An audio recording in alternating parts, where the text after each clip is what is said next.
Gas সংকটের পাশাপাশি সারা দেশে বিদ্যুৎ সংকটও বড় হচ্ছে। পরিস্থিতি সামাল দিতে লোডশেডিং বাড়িয়েছে বিদ্যুৎ বিভাগ। রাজধানীর সিএনজি স্টেশনগুলোতে অপেক্ষার লাইন রয়েছে যানবাহন চালকদের। দীর্ঘ সময়ে অপেক্ষার পরও কাঙ্ক্ষিত পরিমাণ গ্যাস না পাওয়ার অভিযোগ করছে তারা। সকালে রাজধানীর বিভিন্ন সিএনজি স্টেশনে দেখা যায় গ্যাসের চাপ কম থাকায় লম্বা লাইনে অপেক্ষা করতে হচ্ছে চালকদের। ব্যক্তিগত গাড়িতে 200 থেকে 500 টাকার গ্যাস নিতে পারলেও সিএনজি অটোরিকশা পাচ্ছে মাত্র 20 থেকে 80 টাকার গ্যাস। ফলে প্রয়োজনীয় গ্যাস নিতে ঘন ঘন স্টেশনে আসতে ভোগান্তিতে পড়েছে চালকরা। তাদের অভিযোগ, গ্যাসের জন্য অপেক্ষা করতেই দিনের বড় একটি অংশ চলে যাচ্ছে।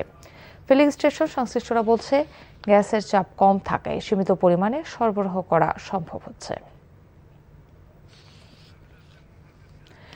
এ বিষয়ে আরও জানাতে রাজধানীর মহাখালীর একটি ফিলিং স্টেশন থেকে সরাসরি যুক্ত হচ্ছেন স্পেশাল করেসপন্ডেন্ট হাসান জাবেদ।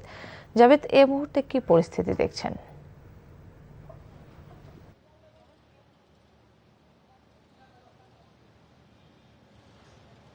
কাকলি, গ্যাস সংকট কিন্তু আসলে চরম আকার ধারণ করেছে।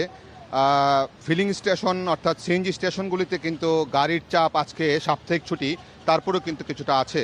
আর গ্যাস লাইনে গ্যাসের চাপ খুবই কম, সেজন্য কিন্তু বেশ ভোগান্তি পোহাতে হচ্ছে এই যারা গাড়ি চালাচ্ছেন সেই সব ড্রাইভারদের। তারা দীর্ঘ সময় অপেক্ষা করতে হচ্ছে এবং অপেক্ষা করার পর যখন লাইনে গ্যাস নেওয়ার জন্য আসেন তখন দেখা যাচ্ছে যে যেই সিএনজি অটোরিকশায় 300 টাকার বা 320 টাকার গ্যাস নেওয়া সম্ভব, সেখানে তারা হয়তো 120 টাকা 130 টাকার গ্যাস পাচ্ছেন, যার ফলে প্রতিদিন তাদেরকে 3 বেলায় গ্যাস নিতে হচ্ছে।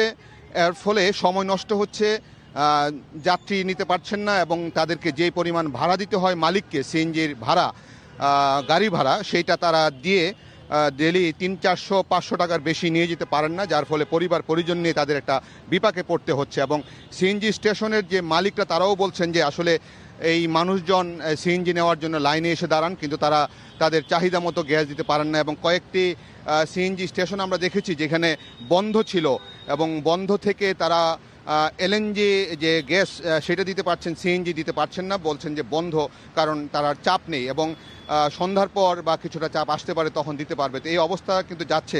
গত 21 জুলাই থেকে কিন্তু এই গ্যাস সংকট শুরু হয়েছে, এখনও চলছে।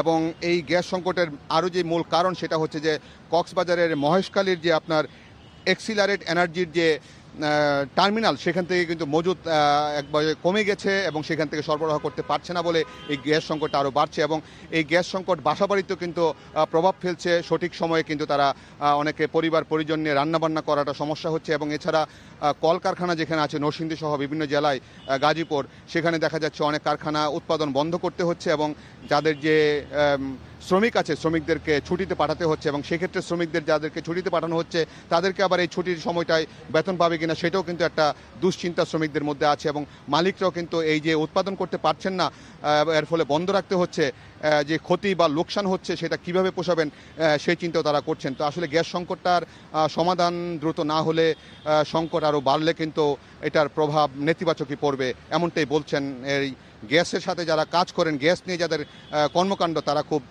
চিন্তায় দিন কাটাচ্ছেন। কাকলি।